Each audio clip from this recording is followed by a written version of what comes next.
હા તો તું ગાઈ દે લે. રાધારાણી આવી ગયું બેટા, તું નહોતી ત્યારે. આજે કર કે ઈશારો રાધારાણી જ છે. હા હા હા હા હા તો તું ગાઈ દે લે.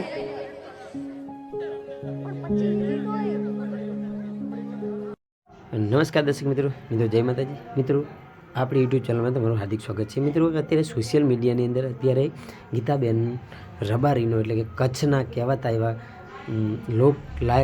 લોક ગાયક કલાકાર એવા ગીતાબેન રબારી અત્યારે તેમનો એક વિડીયો વાયરલ થઈ રહ્યો છે. મિત્રો, એ કોની પર ગુસ્સે થયા એ આ વિડીયોમાં આપણે જણાવવાનું છે. તો મિત્રો, બસ આટલું, અને ન હોય તો જરૂરથી આપણી યુટ્યુબ ચેનલને સબસ્ક્રાઈબ કરી લેજો. મિત્રો, LGT ગુજરાતી યુટ્યુબ ચેનલને સબસ્ક્રાઈબ કરી લેજો. જય માતાજી. હા તો તું ગાઈ દે લે. રાધારાણી આવી ગયું બેટા, તું નહોતી ત્યારે. આજે કર કે ઈશારો રાધારાણી જ છે. હા હા હા હા હા તો તું ગાઈ દે લે.